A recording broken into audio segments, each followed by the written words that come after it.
से। हाँ सर मेरी आवाज आ रही है? क्या हुआ? तेरी आवाज आ रही है? हाँ आ रही है ना तेरी आवाज। चलो देखो, स्ट्रेट लाइन, ठीक है। स्ट्रेट लाइन हमने और कहाँ पढ़ा था? स्ट्रेट लाइन हमने पढ़ा था क्लास 11th के अंदर भी, पर वहां पे पढ़ा था हमने 2 डायमेंशन के अंदर। अब हम स्ट्रेट लाइन कहाँ पढ़ रहे हैं?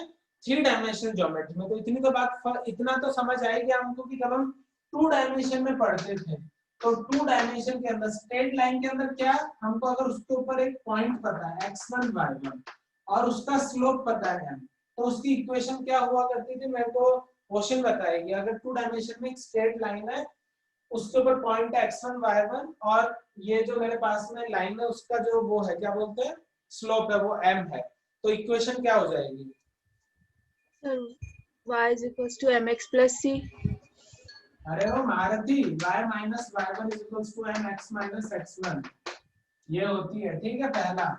दूसरा, अगर मेरे को इस लाइन पे 2 पॉइंट पता है x1 y1 और x2 y2, प्रणेशी इस लाइन की इक्वेशन क्या हो जाएगी अगर मेरे को उस पे 2 पॉइंट पता है? तो फटाफट बता।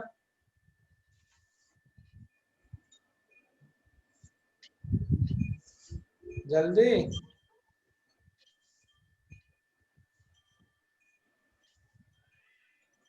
प्रणेशी। Yes sir. हाँ बता जल्दी आंसर। अगर मेरे को उसमें 2 पॉइंट पता है x1 y1 और x2 y2, तो क्या हो जाएगी इस लाइन की इक्वेशन? इस लाइन की इक्वेशन हाँ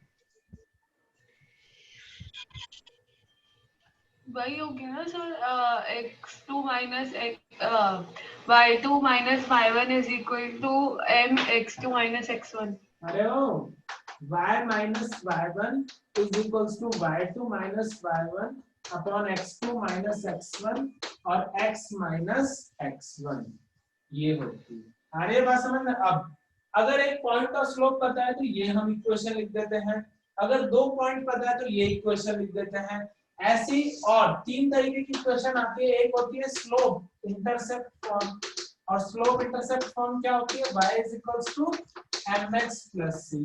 एक होती है सिर्फ इंटरसेप्ट फॉर्म, वो क्या होती है? x upon a plus y upon b equal to 1।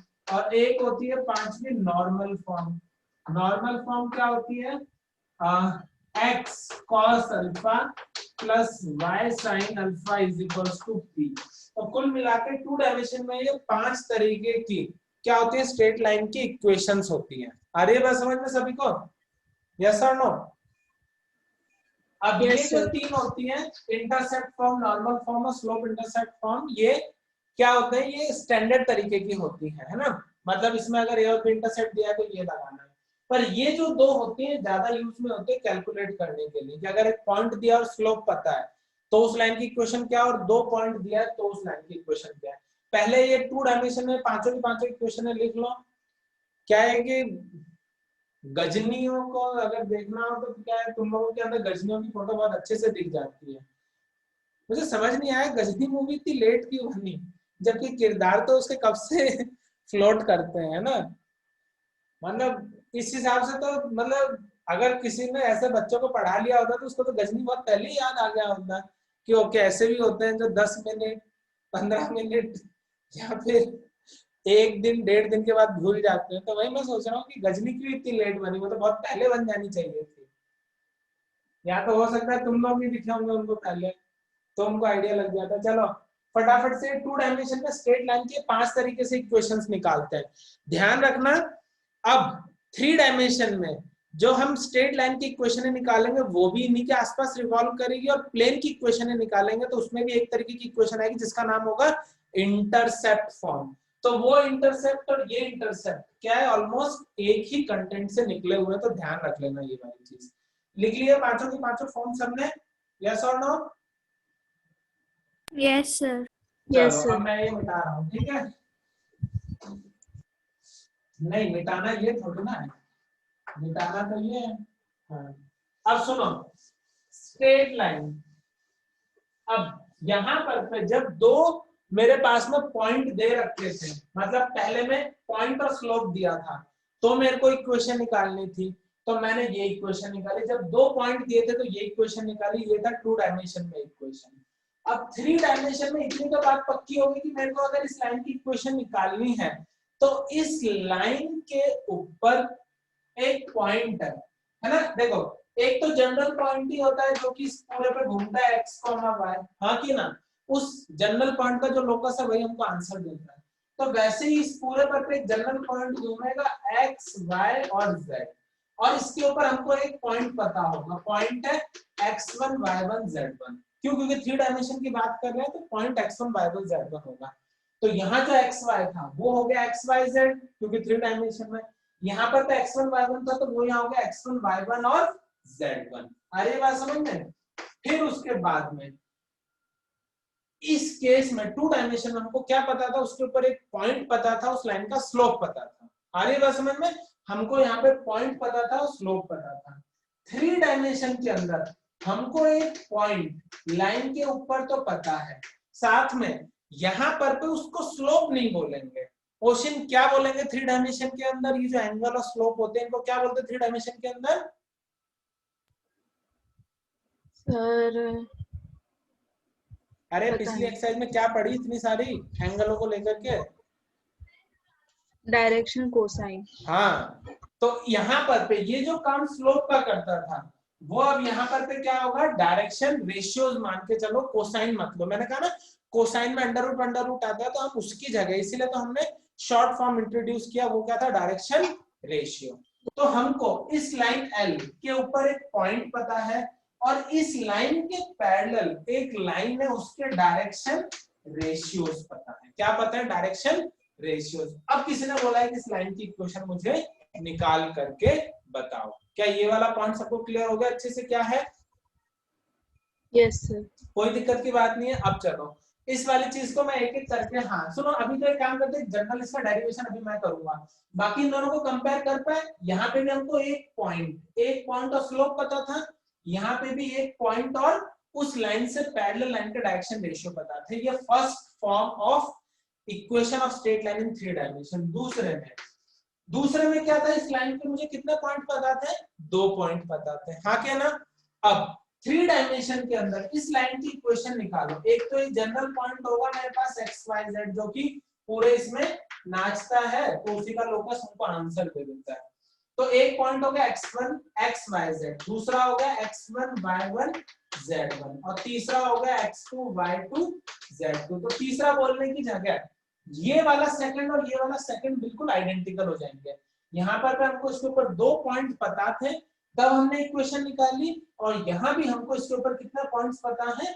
2 point पता। अब हम इसकी इक्वेशन निकालने वाले हैं। तो 3 डायमेंशन के अंदर स्ट्रेट लाइन की इक्वेशन इन 2 कैटेगरीज में पढ़ी जाती है। Category number 1, when we know a point on the line and direction ratios of the line which is parallel to the line, and point number 2, when we know 2 points, coordinate of 2 points on the straight line। अब इन दोनों के हम equation निकालेंगे तो 3D में हमको बस यही 2 तरीके की इक्वेशंस देखनी है। जैसे 2D में 5 तरीके की इक्वेशनें देखी थी, 3D में लाइन के हमारे पास में सिर्फ 2 ही तरीके की इक्वेशनें निकल करके आती हैं। ये वाला पॉइंट सबको क्लियर हो गया अच्छे से? इसमें तो कोई दिक्कत की बात नहीं, फटाफट से इसको लिख लो, फिर मैं डिराइव करना चालू करता हूँ। तो इसलिए मैंने 2D का ये बताया जिससे कि तुम इसको कनेक्ट कर पाओ, और 3D का ये बताया जिससे कि तुम इसको कनेक्ट कर पाओ। अब मैं दोनों की इक्वेशन 1 बाय 1 करके निकालने वाला हूँ। पहले इसको लिख लो जरा जल्दी से।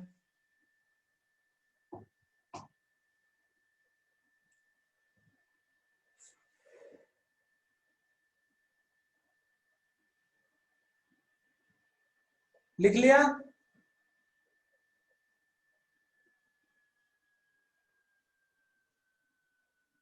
से यस और नो?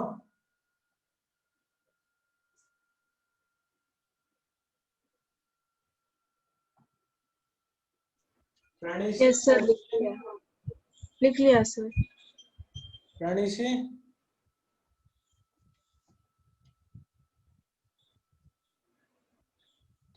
हाँ सर। स्नेहा,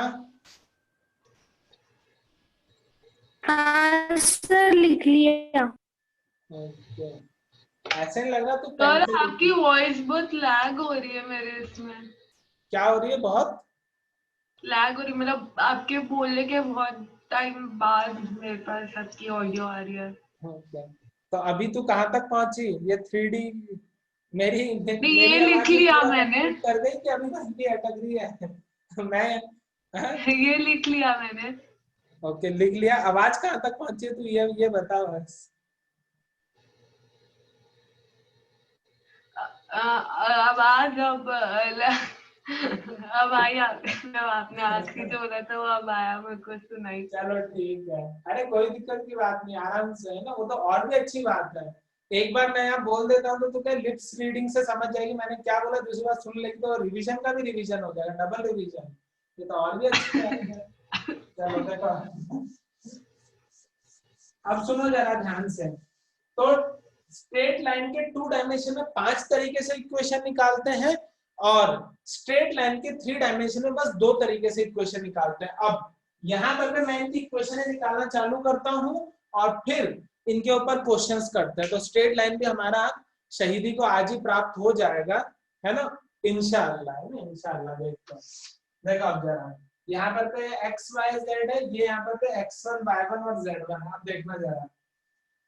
हाँ, अब देखो यहाँ पर पे ये एक लाइन है, इस लाइन पर पे मुझे एक पॉइंट पता है x y और z, और दूसरा पॉइंट पता है x1 y1 और z1, और इसके पैरेलल ये जो लाइन है इसके डायरेक्शन रेशियोज हैं a b और c। अरे बस समझ में। अब सुनो, यहाँ पर भी जो तुम्हारे पास में स्ट्रेट लाइन का जो इक्वेशन है निकलेंगी बच्चों, ये 2 कैटेगरी में इक्वेशंस निकलते हैं। सबसे पहली इन द वेक्टर फॉर्म, किस फॉर्म में इक्वेशन निकलेंगी? एक वेक्टर फॉर्म। और दूसरी किस फॉर्म में निकलेंगी तुम्हारे पास में? वेक्टर फॉर्म, और दूसरा कार्टेशियन फॉर्म। आ रही बात समझ में? तो बेसिकली ये बात ध्यान रखना, यहाँ पर पे ये जो तुम्हारे पास में लाइन है, स्ट्रेट लाइन की भी इक्वेशन 2 तरीके से निकलेंगी, they will be in the vector form और in the Cartesian form. Similarly जो प्लेन्स है उसकी भी इक्वेशन 2 तरीके से निकलेंगी, वेक्टर फॉर्म और कार्टेशियन फॉर्म। मतलब तुमको बहुत अच्छे से पता होना चाहिए कि वेक्टर फॉर्म में स्ट्रेट लाइन कैसे दिखती है, कार्टेशियन में कैसे दिखती है। पर सिर्फ दिखना पता होने से ज्यादा फर्क नहीं होता है, तुमको ये पता होना चाहिए कि अगर वेक्टर फॉर्म में तो उसको कार्टेशियन में कैसे करते हैं, और कार्टेशियन में तो उसको वेक्टर में कैसे करते हैं। अगर ये तुम अच्छे से करने लगोगे तो फिर यूं ही समझ के चलो कि straight line is again done for you. Straight line क्या पूरी 3D ही डन हो जाएगी तुम्हारे लिए, है ना। वेक्टर फॉर्म में कैसे दिखते हैं, कार्टेशियन में कैसे दिखते हैं, ये तो मैं तुमको सिखा दूंगा, पर तुमको सीखना अल्टीमेटली क्या है, वेक्टर फॉर्म को कार्टेशियन में कैसे बदलते हो, कार्टेशियन को वेक्टर में कैसे बदलते हैं। इन दोनों का जो इंटर कन्वर्जन, उसकी तुम्हारी जो नॉलेज होगी, बस वही नॉलेज डिसाइड करेगी कि तुम कितना अच्छे से स्ट्रेट लाइन का 3D करने वाले हो। अब देखते जाओ जरा, यहाँ पर पे ये इक्वेशन, ये वेक्टर फॉर्म, और ये यहाँ पर पे कार्टेशियन फॉर्म। सब लोग ध्यान से सुनते और समझते चले जाना। इसके अंदर वेक्टर फॉर्म के अंदर मैं इसको अलग ही तरीके से बनाता हूँ, जितना मुझे लगा अगर मैं पिक्चर में हूँ तो कोई दिक्कत की बात नहीं है। ये और यहाँ पर पे ये x हो गया, ये y हो गया, और ये z हो गया। यहाँ पर पे देखो, ये कोई भी एक स्ट्रेट लाइन है, इस स्ट्रेट लाइन पे ये जो पॉइंट था x y z, है ना, इस पॉइंट को मैं एक बार के लिए क्या बोल दूं बच्चों, r वेक्टर बोल दूं, हाँ कि ना। ये तो उसके पॉइंट थे, तो मैं इसको क्या बोल रहा हूँ यहाँ पे, r वेक्टर। फिर उसके बाद में ये ओरिजिन है। दूसरा इसके ऊपर जो पॉइंट मुझे पता है उसको मैं क्या बोल देता हूँ, a वेक्टर। क्या बोल देता हूँ उसको मैं, a वेक्टर। उसको मैंने बोल दिया है a वेक्टर। फिर यहाँ पर पे इस लाइन से पैरेलल ये वाली लाइन है, और इसके डायरेक्शन रेशियोज को मैं क्या बोल देता हूँ, b वेक्टर। किसी को बाउंस तो नहीं हुआ ना कुछ भी इसके अंदर। ये पॉइंट था r वेक्टर, जैसे o है, ये पॉइंट p बोल देता हूँ, ये पॉइंट में a बोल देता हूँ, ठीक है। अब मुझे ये बताओ, ये जो PA वेक्टर है, PA वेक्टर था, PA की जगह इसको ऐसे कर लेते हैं, ये जो मेरे पास में AP वेक्टर है ना, AP, है ना, हाँ ठीक है। ये जो मेरे पास में AP वेक्टर, इसकी डायरेक्शन वही कर देता हूँ, नहीं तो तुम लोग को थोड़ी दिक्कत हो जाएगी। हाँ, अब मैं तुम्हारे पास में ये बोलता हूँ, ये बताओ क्या ये AP वेक्टर और ये जो लाइन B वेक्टर, क्या ये दोनों वेक्टर्स पैरेलल है, हाँ कि ना। Yes sir. और अगर ये दोनों वेक्टर हैं, पैरेलल हैं, तो क्या मैं ऐसे लिख सकता हूँ AP vector is lambda times of B vector. अब याद करो, मैंने तुमको बहुत पहले इसलिए पैरेलल कोलिनियर को इतने अच्छे से बताया था। मैंने कहा था पैरेलल कोलिनियर कोप्लेनर, इनसे ही स्ट्रेट लाइन और प्लेन्स की इक्वेशन जनरेट होती है। आ रही है बात समझ में? अब ये जो एपी वेक्टर है वो बी वेक्टर से पैरेलल है, तो अगर AP vector parallel to B vector तो AP vector can be written as lambda times of B vector. इसमें किसी को भी कोई कष्ट तो नहीं है? यस और नो? No sir. चलो बढ़िया। अब इस एपी वेक्टर को मैं कैसे लिख सकता हूं बताओ? ये हो जाएगा OP vector minus OA vector equal to lambda times of B vector. हाँ कि ना? और यस सर। ओपी वेक्टर क्या हो जाएगा मेरे पास में? R vector. क्या हो जाएगा ये? Are vector.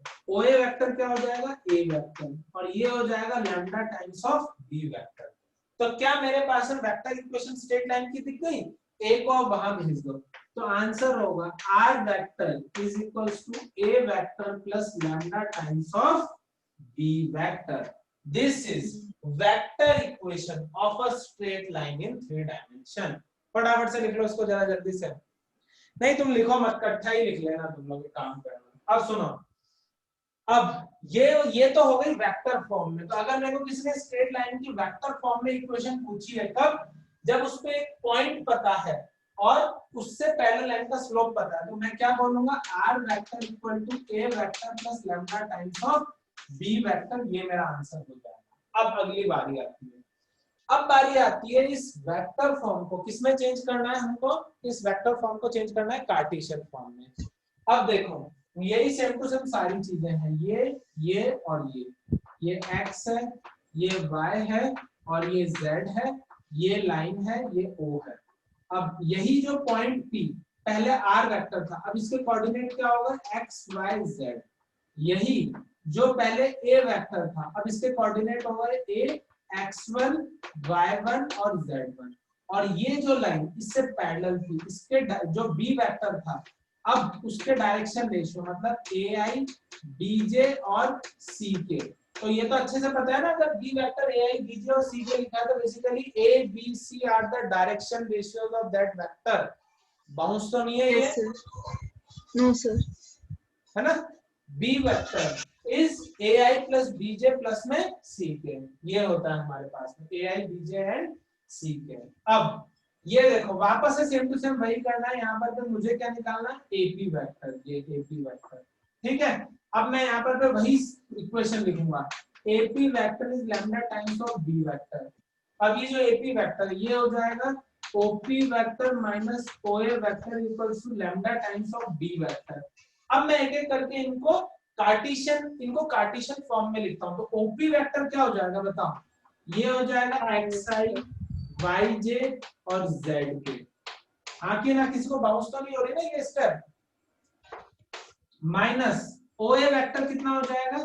x1i y1j और z1k। ये आ गया मेरे पास में, is equals to lambda times of B vector. तो बी वेक्टर कितना हो जाएगा? a i b j और c k। ये स्टेप क्लियर हो गए। अब इसमें मैं आई को पास में लिख लेता हूं। तो ये हो जाएगा x minus x1i y minus में y1j और z माइनस में z1k is equals to lambda times of, मैं इसको ऐसे लिख दूं, लैम्डा ai लैम्डा bj और लैम्डा ck। ये किसी को बाउंस तो नहीं हुआ? अब ये दोनों वेक्टर अगर आपस में इक्वल हैं, तो ऐसा कब पॉसिबल है कि जब ये दोनों इक्वल होंगे? जब इसका i कंपोनेंट इसके i कंपोनेंट के बराबर होगा। That means x minus x1 किसके बराबर हो? लैम्डा a के बराबर। आ रही है बात समझ में? ठीक है, ये आ गया मेरे पास में x minus x1 is equals to lambda a। तो ये हो गया जब i को i के बराबर कर दिया। Next y minus y1 is equals to lambda b, j को j के बराबर कर दिया। z minus z minus z1 is equals to lambda c। ये हो गया। अब यहां से लैम्डा की वैल्यू आएगी x minus x1 upon a equal to lambda. ये आ जाएगी y माइनस y1 अपॉन में b इक्वल टू लैम्डा। ये आ जाएगी z minus Z1 upon C equal to lambda. अब अगर ये तीनों लैम्डा के बराबर है तो फाइनल इक्वेशन क्या निकल के आएगी, x minus x1 upon a, y minus y1 upon b, z minus z1 upon में c इक्वल टू लैम्डा। और ये जो इक्वेशन होती है this is Cartesian form of equation, जिसमें x1 y1 z1 are the points which are known to us, a b c are the direction ratio of the line which is parallel to the given line। अब बताओ इतना किसी को भी bounce हुआ? हाँ चलो, when two points, अब हम नेक्स्ट वाला पॉइंट इसमें क्या डिस्कस करेंगे, 3 डायमेंशन ज्योमेट्री में स्ट्रेट लाइन की इक्वेशन निकालना जबकि हमको उसके ऊपर 2 पॉइंट्स दे रखे हों। आ रही बात समझ में? अब हमको जब उस पर 2 पॉइंट्स दे रखे हों तब हम स्ट्रेट लाइन की इक्वेशन कैसे निकालते हैं ये देखना है। तो सबसे पहले ये कितने तरीके से, मतलब कितने फॉर्म में हम पढ़ेंगे इसको, तो this is again studied in 2 form. First one in the vector form, पहले हम पढ़ेंगे कि ये वेक्टर फॉर्म में कैसा दिखता है, और फिर हम पढ़ेंगे कि ये कार्टेशियन फॉर्म में कैसा दिखता है। आ रही है बात समझ में? अब वेक्टर फॉर्म में तो वापस से इसके लिए कोई ऐसी बहुत बड़ी चीज मुझे नहीं करने की जरूरत है। यहाँ पे ये लाइन और ये लाइन खींच लेता हूँ, ये एक पॉइंट P है इस पर पे, है ना, जिसका ओरिजिन से जो पोजीशन वेक्टर है वो क्या है, R वेक्टर। एक पॉइंट इस पे है A, ये क्या हो जाएगा A वेक्टर। एक और पॉइंट इस पर पे दे दिया है B, जो क्या हो जाएगा B वेक्टर। ये वाला पॉइंट सबको समझ आ रहा है अच्छे से यस और नो? ये x, ये y और ये क्या हो जाएगा मेरे पास में z हो जाएगा। ये सबको पॉइंट अच्छे समझ आ रहा है? मतलब इसी लाइन पे हमको ये दोनों पॉइंट्स गिवन है, मतलब a वेक्टर और b वेक्टर हमको पता है। अब कैसे करोगे, तो वापस से मैं यही कहूंगा, क्या तुमको ये पता है कि अगर 2 वेक्टर पैरेलल हैं, a vector and b vector are 2 parallel या collinear vector, then a vector equal to lambda times of b vector. वही हम फंडा लगाते हैं, से यस और नो? तो Yes, sir. हम सेम यही फंडा यहाँ पे अप्लाई करते हैं। कैसे? क्या PA वेक्टर और AB वेक्टर दोनों कोलिनियर है, यस और नो? तो आंसर क्या होगा, PA वेक्टर PA। इसको इस तरफ से कर लो, डायरेक्शन ये वाली ले लो, उससे कोई फर्क नहीं पड़ता, AP लिखने से अपने को स्टैंडर्ड मिल जाएगा। तो क्या AP vector is collinear, AP vector is collinear to AP vector is collinear to AB vector, लिख सकता हूँ ना मैं इसके अंदर, AP vector is collinear to AB vector। तो अब इन दोनों में रिलेशन क्या हो जाएगा, AP vector is lambda times of AB vector। बस यही इसका की है, AP vector is lambda times of AB vector। अब AP vector को मैं क्या लिख सकता हूँ, OP वेक्टर माइनस में OA वेक्टर एंड लैम्डा, इसको लिख सकता हूँ OB वेक्टर माइनस में OA वेक्टर। अब OP वेक्टर को मैंने क्या माना था, R वेक्टर, OA वेक्टर को क्या माना है मैंने A, lambda times OB vector को क्या माना है मैंने B, और इसको क्या माना है A वेक्टर। तो अब मेरे पास में जो वेक्टर में इक्वेशन बनी, A vector plus lambda times of B vector minus A vector. तो ये हो गई vector equation of a straight line when 2 points on the line are given. क्या ये वाला पॉइंट सभी को क्लियर हो गया अच्छे से? देखो अब जरा, तो यहाँ पर मैंने तुमको ये पूरी वेक्टर फॉर्म समझा दी थी। वेक्टर फॉर्म क्या थी, AP वेक्टर इज कोलिनियर, तो AP vector is lambda times of AB vector. इसलिए कोलिनियर और पैरेलल के फंडे बहुत अच्छे से क्लियर होने चाहिए जब हम ये इक्वेशंस को सॉल्व कर रहे हैं। अब देखो यहाँ पे Cartesian form of a straight line, अब कार्टेशियन में भी सेम टू सेम बात, मतलब क्या चेंज आ जाएगा, ये जो पॉइंट P है वो क्या बन जाएगा XYZ, पॉइंट A है ये क्या बन जाएगा X1 Y1 Z1, और पॉइंट B है ये क्या बन जाएगा X2 Y2 और Z2। फंडा वही है, same to same again, AP vector is collinear to AB vector, हाँ कि ना? Therefore, AP vector will be written as lambda times of AB vector। ये किसको बाउंस तो नहीं हो रहा ना? और अब AP vector will be OP vector minus OA vector equal to lambda times of OB vector minus OA vector। ये स्टेप बिल्कुल यहाँ तक सेम रहती है। अब इसके बाद हम इसमें ए vector, B vector, C vector को सब्स्टिट्यूट करते हैं तो वो वेक्टर इक्वेशन बन जाती है। और जब मैं इनको इनके पोजीशन वेक्टर के हिसाब से सब्स्टिट्यूट करूंगा, मतलब मैं ओपी वेक्टर को क्या सब्स्टिट्यूट करूंगा, OP vector will be substituted as xi yj and zk। फिर OA vector will be substituted as x1i y1j and z1k। और OB vector will be substituted as x2i y2j and z2k। जब मैं इनको इनकी जगह पे substitute करूंगा, compare करूंगा, then I will get to know about the Cartesian form. अब OP वेक्टर को सब्स्टिट्यूट करता हूं तो OP वेक्टर क्या हो जाएगा, xi yj और zk माइनस में x1i y1j और z1k इक्वल टू, इस तरफ में मैं नीचे की तरफ में लिखा हूं ना, वो थोड़ा स्पेस ज्यादा हो जाएगा, लैम्डा टाइम्स ऑफ OB, तो x2i y2j और z2k है ना, माइनस में x1i y1j और z1 of k unit vector है ना, बिल्कुल पिक्चर के अंदर ही है।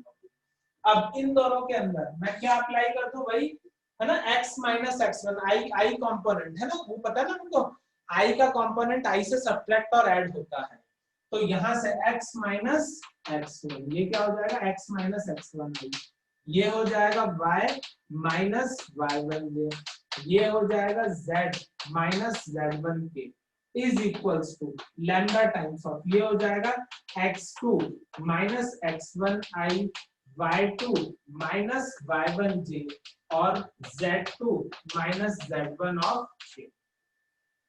ये पॉइंट सभी को क्लियर है। अब क्या करना है, बस i को i से, j को j से और k को k से कंपेयर कर लो, तो ये हो जाएगा, क्या हो जाएगा, यहां से देखना, ये हो जाएगा x minus x1 is equal to lambda times x2 minus x1, bounce तो नहीं हुआ ये, अब यहां से मैं निकालूंगा तो ये हो जाएगा x minus x1 x2 minus x1 of lambda. अरे बस मैं नेक्स्ट वाले के अंदर करता हूं मैं, ये हो जाएगा y2 सॉरी ये हो जाएगा y माइनस में y1 is equal to lambda times of y2 minus y1, तो इससे हो जाएगा y minus y1 is equal to y2 minus y1 of lambda. अब तीसरे वाले के अंदर करता हूं, तीसरा वाला क्या हो जाएगा, z minus z1 is equal to lambda times z2 minus z1, तो इससे करूंगा तो z minus z1 z2 minus z1 of lambda. अब जब इन दोनों को, इन तीनों को मैं कंपेयर करूंगा तो कार्टेशियन फॉर्म में जो इक्वेशन है ना, वेक्टर फॉर्म में क्या इक्वेशन दिखी थी मुझे, r vector is equals to a vector plus lambda times of b vector minus a vector when 2 points are given. तो कार्टेशियन फॉर्म में यह इक्वेशन क्या दिखेगी, x minus x1 upon x2 minus x1 y minus y1 upon y2 minus y1 z minus z1 upon z2 minus z1 equal to lambda. ये हो गई Cartesian form of equation when 2 points are given, और ये हो गई when 2 vector form of the equation when 2 points are given on the line. तो क्या ये वाला पॉइंट सभी बच्चों को बहुत अच्छे से समझ में आ गया? ओके, तो फिर ये वाला जो क्वेश्चन है, इसके ये मैं क्वेश्चन एक बार रिपीट कर देता हूं। Find the vector equation of A line which passes through the point with position vector 2i minus j plus 4k and i plus j minus 2k। तो क्वेश्चन में पूछा है vector equation, but I want कि तुम vector और Cartesian दोनों की दोनों फॉर्म ऑफ इक्वेशंस इसमें से निकालो। चलो देखो, तो यहाँ पर जो वेक्टर इक्वेशन है वो क्या हो जाएगी, r vector equal to a vector plus lambda times of b vector minus a vector. तो r वेक्टर, a वेक्टर की वैल्यू मैंने यहाँ से रख दी है, ये a वेक्टर है और ये b वेक्टर है, a वेक्टर। अब b वेक्टर क्या हो जाएगा मेरे पास में, i plus j minus 2k and this subtracted by 2i minus j plus में 4k वेक्टर। यस और नो? अब मैं इसको थोड़ा सा सिंप्लीफाई कर लेता हूँ, तो मेरे पास आएगा r vector equal to 2i minus में j प्लस में 4k plus lambda times of घटा देता हूँ 1 माइनस 2 मतलब माइनस i 1 प्लस j मतलब 2j और minus 2 and minus 4 will be minus of 6k। अब यहाँ पर पे इस फॉर्म में जो मैंने इक्वेशन लिखी है पहले तो इसको तुम आराम से तसल्ली से देख लो, ठीक है। अब इस फॉर्म में जो मैंने इक्वेशन लिखी है बस इसी को ही बोलते हैं vector form of equation of straight line when 2 points are given. आ गया ये आंसर। तो ये हो गई हमारी क्या वेक्टर फॉर्म। अब मैंने कहा है कि तुम लोग वेक्टर पे मत रुको, तुम इसका कार्टेशियन भी बनाओ। तो अब कार्टेशियन में क्या होगा, आर वेक्टर कार्टेशियन बनाने जाता हूं तो आर वेक्टर को कितना लिख देता हूं मैं xi yj और zk। इसमें तो कोई दिक्कत की बात नहीं है, आर वेक्टर को लिख दिया मैंने xi yj और zk, ठीक है। अब यहां पर xi yj और zk और ये क्या हो जाएगा मेरे पास में 2 माइनस में लैम्डा i, 2 माइनस में लैम्डा i, दूसरा हो जाएगा minus 1 plus 2 lambda j minus 1 plus 2 lambda of j, ठीक है। तीसरा क्या हो जाएगा plus 4 minus 6 lambda 4 minus 6 lambda of k unit vector. अब क्या करना है, i को i से, j को j से और k को k से कंपेयर कर दो। तो ये हो जाएगा x equal to 2 minus lambda, फिर उसके बाद में y is equals to minus 1 plus 2 lambda, z is equals to 4 minus 6 lambda. अब मैंने क्या कहा है लैम्डा इन सबसे निकाल के अलग कर दो। तो ये हो जाएगा, इसको अगर मैं लिखूंगा तो ये हो जाएगा x माइनस 2 अपॉन में माइनस 1 इक्वल टू लैम्डा। देख लो 2 को इधर भेजा है तो माइनस 2 और वो माइनस लैम्डा था तो माइनस 1 नीचे भेजा, सिर्फ लैम्डा बचा रहना चाहिए। इस केस में हो जाएगा y प्लस 1 अपॉन में 2 लैम्डा और इस केस में हो जाएगा z minus 4 upon minus 6 lambda. अब ये लैम्डा लैम्डा लैम्डा सब में आया, इसको चाहे तुम इग्नोर कर दो तो अल्टीमेटली इक्वेशन बनेगी x minus 2 minus 1 y plus 1 and z minus 4 upon में माइनस 6 इज द आंसर। ये हो गई इन द कार्टेशियन फॉर्म। तो आई होप तुमको ये कार्टेशियन फॉर्म वाले जो है ये बहुत अच्छे से समझ आ गया होगा। से यस और नो, मतलब दोनों तरीके की form, that is Cartesian form and vector form में कैसे निकालते हैं वो अच्छे से पॉइंट क्लियर हो गया होगा। नेक्स्ट क्वेश्चन लिखो, write the second question. Second question है find the vector equation of a line, find the vector equation of a line. मैं तो कह रहा हूं तुम वेक्टर और कार्टेशियन दोनों ही निकालो, सिर्फ वेक्टर पे मत रुको, दोनों ही निकालो। 4-5 क्वेश्चन तुम अगर ऐसे कर लोगे तो फिर बहुत अच्छे से तुम्हारे सारी चीजें प्रिपेयर हो जाएंगी, ठीक है। अब देखो, find the vector equation of A line which passes through the point with position vector। तो जो पास हो रहे हैं किस पॉइंट से, जिसका पोजीशन वेक्टर है 2i minus j plus 4k, which passes through the position vector 2i minus j plus 4k and is in the direction, ध्यान रखना, and is in the direction of i plus j minus 2k, ठीक है, which is passing through this point and in the direction of this point, then form both type of equation, form its vector equation as well as Cartesian equation। जल्दी से अब इस question को try कर लो, ध्यान रखना ये एक पास हो रहा है किस पॉइंट से वो दिया है और दूसरा तुमको दिया है इसके डायरेक्शन, किसकी डायरेक्शन के अंदर, मतलब किस लाइन के डायरेक्शन से पैरेलल है, ठीक है। तो कैसे सॉल्व करते हैं, तो यहां पर पे वेक्टर इक्वेशन, तो वेक्टर इक्वेशन क्या है, आर वेक्टर, ये क्या है मेरे पास में ए वेक्टर है ना जिस पॉइंट से पास हो रहा है, और ये मेरे पास में क्या है B vector, that means direction ratios of the line which is parallel to the given line. ये 2 पॉइंट वाला बी वेक्टर नहीं समझ आ रहा ना, ये अलग वाला बी वेक्टर है। अब ये हो जाएगा a plus lambda times of B vector, तो R vector equal to A vector मतलब 2i minus j plus 4k और plus lambda times of B vector, तो मतलब i plus j minus 2k, that's all. This is vector equation of a line. This is vector equation of a line when it passes through point this and parallel to this direction. अब बारी आती है क्या निकालने की, Cartesian. तो Cartesian में बहुत अच्छे से पता है बाहर वेक्टर को मैं क्या लिखूंगा, xi yj और z के इसके अंदर, और फिर i को कंपेयर कर दूंगा. तो ये आ जाएगा मेरे पास में xi yj z के इज इक्वल्स टू, इन दोनों का मैं सेटल कर लूं तो 2 प्लस लैम्डा i, फिर आ जाएगा -1 प्लस लैम्डा, हाँ -1 प्लस लैम्डा ऑफ j और प्लस में 4 माइनस 2 लैम्डा के, 2 lambda of k unit vector. ये स्टेप क्लियर है. अब क्या करना, i को i से कंपेयर कर दो. तो x is equals to 2 plus lambda, y is equals to -1 plus lambda, z is equals to 4 minus 2 lambda. सिर्फ लैम्डा छोड़ना है, बचा हुआ सब इधर लिखना है. तो x minus 2 upon 1, y plus 1 upon 1 और z माइनस 4 अपॉन माइनस 2. तो आंसर क्या हो जाएगा, x minus 2 upon 1, y plus 1 upon 1 और z माइनस 4 अपॉन में -2. इसके जो डायरेक्शन रेशियो थे 1 1 और -2 वही नीचे आए मेरे पास में. और ये जो x1 y1, अगर इस पॉइंट को ऐसे दे देते 2 -1 4 and it is parallel to this, तो भी सीधे में कर देता x -2 y +1 और z -4, और ये यहाँ पे होता था 1 1 और -2. आ रही है बात समझ में. तो ये वाला क्वेश्चन क्लियर हो गया सभी स्टूडेंट्स को, से यस और नो. कौन कौन से बोले हैं. अब मैंने इसके बाद में जिसको तुम एनसीईआरटी से बहुत आराम से कर सकते हो वो है एग्जांपल नंबर 6, एग्जांपल नंबर 7 और एग्जांपल नंबर 8. ये तो हो गए एग्जांपल्स.